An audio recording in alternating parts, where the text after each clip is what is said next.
ಈ ಮೂಡಾ ಹಗರಣದಲ್ಲಿ ಸಿದ್ದರಾಮಯ್ಯನವರಿಗೆ clean chit ಸಿಕ್ಕಾಯಿತು ಕಾರಣ ನಿನ್ನೆ ಲೋಕಾಯುಕ್ತ ವರದಿಯಲ್ಲೇ ಬಿ ರಿಪೋರ್ಟ್ ಸಲ್ಲಿಕೆ ಆಯಿತು. ಈಗ ಚಾಪ್ಟರ್ 2 ಶುರು ಮಾಡುತ್ತಾ ಲೋಕಾಯುಕ್ತ ಟೀಮ್ ಅನ್ನೋದು ಬಹುದೊಡ್ಡ ಪ್ರಶ್ನೆ.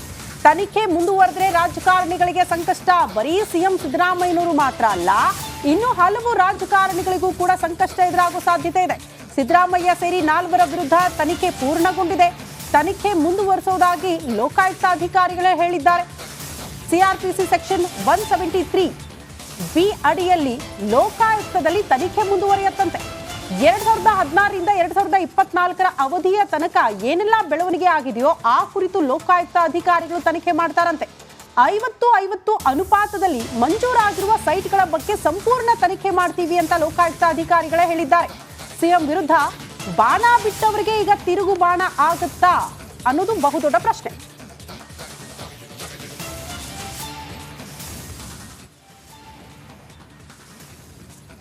ಈ ಬಗ್ಗೆ ಮತ್ತಷ್ಟು ಡೀಟೇಲ್ಸ್ ಅನ್ನ ಕೊಡ್ತಾ ಹೋಗ್ತಾರೆ ನಮ್ಮ ಪ್ರತಿನಿಧಿ ನಾಗರಾಜ್ ಅಪ್ಪಸಂದ್ರ ನೇರ ಸಂಪರ್ಕದಲ್ಲಿ ಜಾಯಿನ್ ಆಗ್ತಿದ್ದಾರೆ. Nagaraj, what next? B report ಆಯ್ತು, ಕ್ಲೀನ್ ಚಿಟ್ ಸಿಕ್ಕಾಯ್ತು 4ವರೆಗೆ, ಅದರಲ್ಲಿ ಸಿಎಂ ಸಿದ್ದರಾಮಯ್ಯನವರು ಕೂಡ ಸೇಫ್ ಆದ್ರು. ಬಟ್ ನೆಕ್ಸ್ಟ್ ಏನಾಗಬಹುದು ಅಂತ?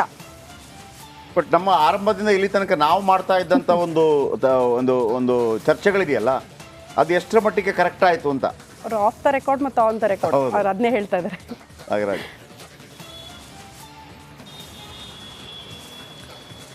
ಖಂಡಿತ ಜಯಪ್ರಕಾಶ್, ಏನು ಈ ಒಂದು ಪ್ರಕರಣದಲ್ಲಿ ರಿಪಬ್ಲಿಕ್ ಕನ್ನಡ ಪದೇ ಪದೇ ಹೇಳ್ತಾ ಇತ್ತು, ಈ ಒಂದು ಪ್ರಕರಣದಲ್ಲಿ ಸಿಎಂ ಆಗಲಿ ಅಥವಾ ಸಿಎಂಗೆ ಸಂಕಷ್ಟ ಆಗುವ ಸಾಧ್ಯತೆಗಳು ತೀರಾ ಕಡಿಮೆ ಇರತಕ್ಕಂಥದ್ದು ಅನ್ನೋ ಒಂದು ಮಾತನ್ನು ಹೇಳ್ತಾ ಇತ್ತು. ಅದರಂತೆ ಏನು ನಿನ್ನೆ 11,000 ಪುಟಗಳ ವರದಿಯನ್ನು ಲೋಕಾಯುಕ್ತ ಅಧಿಕಾರಿಗಳು ಜನಪ್ರತಿನಿಧಿಗಳ ನ್ಯಾಯಾಲಯಕ್ಕೆ ಸಲ್ಲಿಕೆಯನ್ನು ಮಾಡಿದ್ದಾರೆ.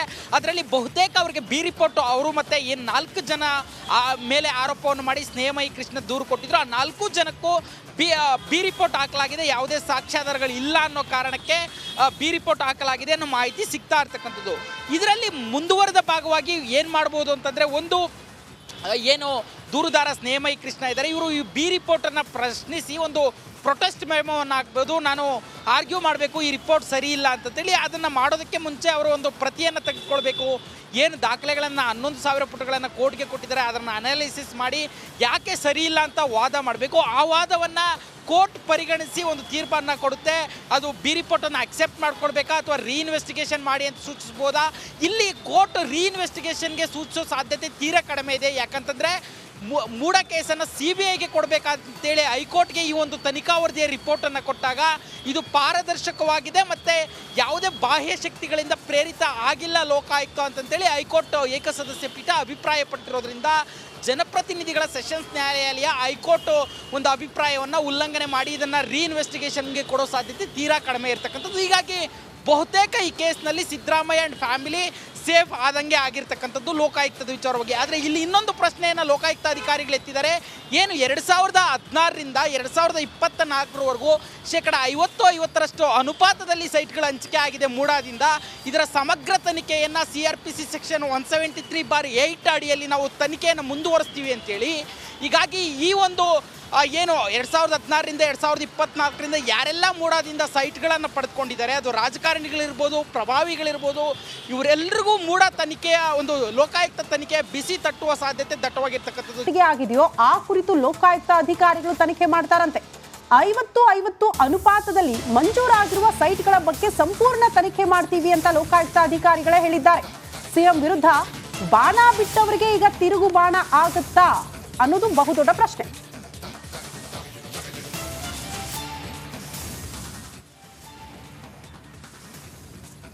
ಈ ಬಗ್ಗೆ ಮತ್ತಷ್ಟು ಡೀಟೇಲ್ಸ್ ಅನ್ನ ಕೊಡ್ತಾ ಹೋಗ್ತಾರೆ ನಮ್ಮ ಪ್ರತಿನಿಧಿ ನಾಗರಾಜ್ ಅಪ್ಪಸಂದ್ರ ನೇರ ಸಂಪರ್ಕದಲ್ಲಿ ಜಾಯಿನ್ ಆಗ್ತಿದ್ದಾರೆ. Nagaraj, what next? B report ಆಯ್ತು, ಕ್ಲೀನ್ ಚಿಟ್ ಸಿಕ್ಕಾಯ್ತು 4ವರೆಗೆ, ಅದರಲ್ಲಿ ಸಿಎಂ ಸಿದ್ದರಾಮಯ್ಯನವರು ಕೂಡ ಸೇಫ್ ಆದ್ರು.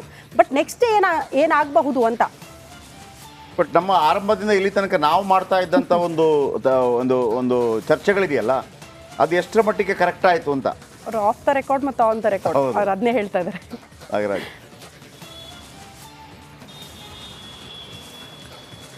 ಖಂಡಿತ ಜಯಪ್ರಕಾಶ್, ಏನು ಈ ಒಂದು ಪ್ರಕರಣದಲ್ಲಿ ರಿಪಬ್ಲಿಕ್ ಕನ್ನಡ ಪದೇ ಪದೇ ಹೇಳ್ತಾ ಇತ್ತು. ಈ ಒಂದು ಪ್ರಕರಣದಲ್ಲಿ ಸಿಎಂ ಆಗಲಿ ಅಥವಾ ಸಿಎಂಗೆ ಸಂಕಷ್ಟ ಆಗುವ ಸಾಧ್ಯತೆಗಳು ತೀರಾ ಕಡಿಮೆ ಇರತಕ್ಕಂಥದ್ದು ಅನ್ನೋ ಒಂದು ಮಾತನ್ನು ಹೇಳ್ತಾ ಇತ್ತು. ಅದರಂತೆ ಏನು ನಿನ್ನೆ 11,000 ಪುಟಗಳ ವರದಿಯನ್ನು ಲೋಕಾಯುಕ್ತ ಅಧಿಕಾರಿಗಳು ಜನಪ್ರತಿನಿಧಿಗಳ ನ್ಯಾಯಾಲಯಕ್ಕೆ ಸಲ್ಲಿಕೆಯನ್ನು ಮಾಡಿದ್ದಾರೆ. ಅದರಲ್ಲಿ ಬಹುತೇಕ ಅವರಿಗೆ ಬಿ ರಿಪೋರ್ಟ್ ಅವರು ಮತ್ತೆ ಏನು 4 ಜನ ಮೇಲೆ ಆರೋಪವನ್ನು ಮಾಡಿ ಸ್ನೇಹಮಯಿ ಕೃಷ್ಣ ದೂರು ಕೊಟ್ಟಿದ್ರು, ಆ 4 ಜನಕ್ಕೂ ಬಿ ರಿಪೋರ್ಟ್ ಹಾಕಲಾಗಿದೆ. ಯಾವುದೇ ಸಾಕ್ಷ್ಯಾಧಾರಗಳು ಇಲ್ಲ ಅನ್ನೋ ಕಾರಣಕ್ಕೆ ಬಿ ರಿಪೋರ್ಟ್ ಹಾಕಲಾಗಿದೆ ಅನ್ನೋ ಮಾಹಿತಿ ಸಿಗ್ತಾ ಇರ್ತಕ್ಕಂಥದ್ದು. ಇದರಲ್ಲಿ ಮುಂದುವರೆದ ಭಾಗವಾಗಿ ಏನು ಮಾಡ್ಬೋದು ಅಂತಂದರೆ, ಒಂದು ಏನು ದೂರುದಾರ ಸ್ನೇಹಮಯಿ ಕೃಷ್ಣ ಇದ್ದಾರೆ, ಇವರು ಈ ಬಿ ರಿಪೋರ್ಟನ್ನು ಪ್ರಶ್ನಿಸಿ ಒಂದು ಪ್ರೊಟೆಸ್ಟ್ ಮೆಮೋವನ್ನು ಹಾಕ್ಬೋದು. ನಾನು ಆರ್ಗ್ಯೂ ಮಾಡಬೇಕು, ಈ ರಿಪೋರ್ಟ್ ಸರಿ ಇಲ್ಲ ಅಂತೇಳಿ. ಅದನ್ನು ಮಾಡೋದಕ್ಕೆ ಮುಂಚೆ ಅವರು ಒಂದು ಪ್ರತಿಯನ್ನು ತೆಗೆದುಕೊಳ್ಬೇಕು. ಏನು ದಾಖಲೆಗಳನ್ನು 11,000 ಪುಟಗಳನ್ನು ಕೋರ್ಟ್ಗೆ ಕೊಟ್ಟಿದ್ದಾರೆ ಅದನ್ನು ಅನಾಲಿಸಿಸ್ ಮಾಡಿ ಯಾಕೆ ಸರಿ ಇಲ್ಲ ಅಂತ ವಾದ ಮಾಡಬೇಕು. ಆ ವಾದವನ್ನು ಕೋರ್ಟ್ ಪರಿಗಣಿಸಿ ಒಂದು ತೀರ್ಪನ್ನು ಕೊಡುತ್ತೆ. ಅದು ಬಿ ರಿಪೋರ್ಟನ್ನು ಅಕ್ಸೆಪ್ಟ್ ಮಾಡ್ಕೊಳ್ಬೇಕಾ ಅಥವಾ ರೀಇನ್ವೆಸ್ಟಿಗೇಷನ್ ಮಾಡಿ ಅಂತ ಸೂಚಿಸ್ಬೋದಾ? ಇಲ್ಲಿ ಕೋರ್ಟ್ ರೀಇನ್ವೆಸ್ಟಿಗೇಷನ್ಗೆ ಸೂಚಿಸೋ ಸಾಧ್ಯತೆ ತೀರಾ ಕಡಿಮೆ ಇದೆ. ಯಾಕಂತಂದರೆ ಮೂಢ ಕೇಸನ್ನು CBIಗೆ ಕೊಡಬೇಕಂತೇಳಿ ಹೈಕೋರ್ಟ್ಗೆ ಈ ಒಂದು ತನಿಖಾ ವರದಿಯ ರಿಪೋರ್ಟನ್ನು ಕೊಟ್ಟಾಗ ಇದು ಪಾರದರ್ಶಕವಾಗಿದೆ ಮತ್ತು ಯಾವುದೇ ಬಾಹ್ಯ ಶಕ್ತಿಗಳಿಂದ ಪ್ರೇರಿತ ಆಗಿಲ್ಲ ಲೋಕಾಯುಕ್ತ ಅಂತಂತೇಳಿ ಹೈಕೋರ್ಟ್ ಏಕಸದಸ್ಯ ಪೀಠ ಅಭಿಪ್ರಾಯಪಟ್ಟಿರೋದ್ರಿಂದ ಜನಪ್ರತಿನಿಧಿಗಳ ಸೆಷನ್ಸ್ ನ್ಯಾಯಾಲಯ ಹೈಕೋರ್ಟ್ ಒಂದು ಅಭಿಪ್ರಾಯವನ್ನು ಉಲ್ಲಂಘನೆ ಮಾಡಿ ಇದನ್ನು ರೀಇನ್ವೆಸ್ಟಿಗೇಷನ್ಗೆ ಕೊಡೋ ಸಾಧ್ಯತೆ ತೀರಾ ಕಡಿಮೆ ಇರತಕ್ಕಂಥದ್ದು. ಹೀಗಾಗಿ ಬಹುತೇಕ ಈ ಕೇಸ್ನಲ್ಲಿ ಸಿದ್ದರಾಮಯ್ಯ ಆ್ಯಂಡ್ ಫ್ಯಾಮಿಲಿ ಸೇಫ್ ಆದಂಗೆ ಆಗಿರ್ತಕ್ಕಂಥದ್ದು ಲೋಕಾಯುಕ್ತದ ವಿಚಾರವಾಗಿ. ಆದರೆ ಇಲ್ಲಿ ಇನ್ನೊಂದು ಪ್ರಶ್ನೆಯನ್ನು ಲೋಕಾಯುಕ್ತ ಅಧಿಕಾರಿಗಳು ಎತ್ತಿದ್ದಾರೆ.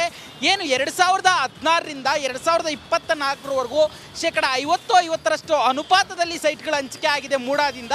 ಇದರ ಸಮಗ್ರ ತನಿಖೆಯನ್ನು CRPC ಸೆಕ್ಷನ್ 173/8 ಅಡಿಯಲ್ಲಿ ನಾವು ತನಿಖೆಯನ್ನು ಮುಂದುವರಿಸ್ತೀವಿ ಅಂತೇಳಿ. ಹೀಗಾಗಿ ಈ ಒಂದು ಏನು 2016ರಿಂದ 2024ರಿಂದ ಯಾರೆಲ್ಲ ಮೂಡಾದಿಂದ ಸೈಟ್ಗಳನ್ನು ಪಡೆದುಕೊಂಡಿದ್ದಾರೆ, ಅದು ರಾಜಕಾರಣಿಗಳಿರ್ಬೋದು, ಪ್ರಭಾವಿಗಳಿರ್ಬೋದು, ಇವರೆಲ್ಲರಿಗೂ ಮೂಡ ತನಿಖೆಯ ಒಂದು ಲೋಕಾಯುಕ್ತ ತನಿಖೆ ಬಿಸಿ ತಟ್ಟುವ ಸಾಧ್ಯತೆ ದಟ್ಟವಾಗಿರ್ತಕ್ಕಂಥದ್ದು ಆಗಿದೆಯೋ ಆ ಕುರಿತು ಲೋಕಾಯುಕ್ತ ಅಧಿಕಾರಿಗಳು ತನಿಖೆ ಮಾಡ್ತಾರಂತೆ. 50-50 ಅನುಪಾತದಲ್ಲಿ ಮಂಜೂರಾಗಿರುವ ಸೈಟ್ಗಳ ಬಗ್ಗೆ ಸಂಪೂರ್ಣ ತನಿಖೆ ಮಾಡ್ತೀವಿ ಅಂತ ಲೋಕಾಯುಕ್ತ ಅಧಿಕಾರಿಗಳೇ ಹೇಳಿದ್ದಾರೆ. ಸಿಎಂ ವಿರುದ್ಧ ಬಾಣ ಬಿಟ್ಟವರಿಗೆ ಈಗ ತಿರುಗು ಬಾಣ ಆಗುತ್ತಾ ಅನ್ನೋದು ಬಹುದೊಡ್ಡ ಪ್ರಶ್ನೆ.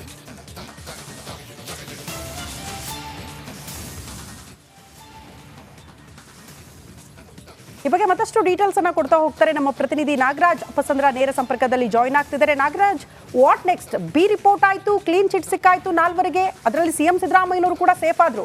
ಬಟ್ ನೆಕ್ಸ್ಟ್ ಏನಾಗಬಹುದು ಅಂತ? ಬಟ್ ನಮ್ಮ ಆರಂಭದಿಂದ ಇಲ್ಲಿ ತನಕ ನಾವು ಮಾಡ್ತಾ ಇದ್ದಂಥ ಒಂದು ಒಂದು ಒಂದು ಚರ್ಚೆಗಳಿದೆಯಲ್ಲ, ಅದು ಎಷ್ಟರ ಮಟ್ಟಿಗೆ ಕರೆಕ್ಟ್ ಆಯಿತು ಅಂತ ಅವರು ಆಫ್ ದ ರೆಕಾರ್ಡ್ ಮತ್ತು ಆನ್ ದ ರೆಕಾರ್ಡ್ ಅವ್ರು ಅದನ್ನೇ ಹೇಳ್ತಾ ಇದ್ದಾರೆ. ನಾಗರಾಜ್,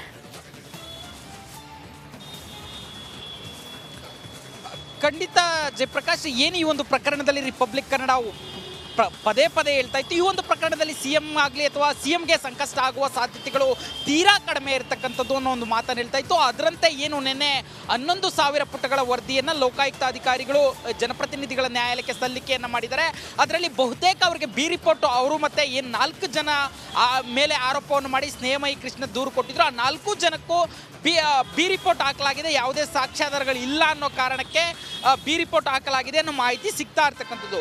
ಇದರಲ್ಲಿ ಮುಂದುವರೆದ ಭಾಗವಾಗಿ ಏನು ಮಾಡ್ಬೋದು ಅಂತಂದರೆ, ಒಂದು ಏನು ದೂರುದಾರ ಸ್ನೇಹಮಯಿ ಕೃಷ್ಣ ಇದ್ದಾರೆ, ಇವರು ಈ ಬಿ ರಿಪೋರ್ಟನ್ನು ಪ್ರಶ್ನಿಸಿ ಒಂದು ಪ್ರೊಟೆಸ್ಟ್ ಮೆಮೋವನ್ನು ಹಾಕ್ಬೋದು. ನಾನು ಆರ್ಗ್ಯೂ ಮಾಡಬೇಕು, ಈ ರಿಪೋರ್ಟ್ ಸರಿ ಇಲ್ಲ ಅಂತೇಳಿ. ಅದನ್ನು ಮಾಡೋದಕ್ಕೆ ಮುಂಚೆ ಅವರು ಒಂದು ಪ್ರತಿಯನ್ನು ತೆಗೆದುಕೊಳ್ಬೇಕು. ಏನು ದಾಖಲೆಗಳನ್ನು 11,000 ಪುಟಗಳನ್ನು ಕೋರ್ಟ್ಗೆ ಕೊಟ್ಟಿದ್ದಾರೆ ಅದನ್ನು ಅನಾಲಿಸಿಸ್ ಮಾಡಿ ಯಾಕೆ ಸರಿ ಇಲ್ಲ ಅಂತ ವಾದ ಮಾಡಬೇಕು. ಆ ವಾದವನ್ನು ಕೋರ್ಟ್ ಪರಿಗಣಿಸಿ ಒಂದು ತೀರ್ಪನ್ನು ಕೊಡುತ್ತೆ. ಅದು ಬಿ ರಿಪೋರ್ಟನ್ನು ಅಕ್ಸೆಪ್ಟ್ ಮಾಡ್ಕೊಳ್ಬೇಕಾ ಅಥವಾ ರೀಇನ್ವೆಸ್ಟಿಗೇಷನ್ ಮಾಡಿ ಅಂತ ಸೂಚಿಸ್ಬೋದಾ?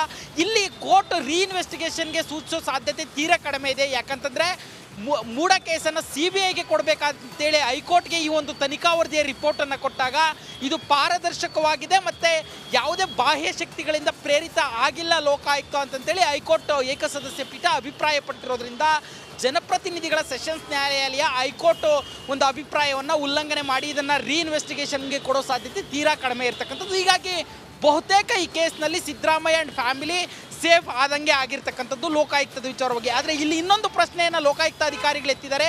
ಏನು 2016ರಿಂದ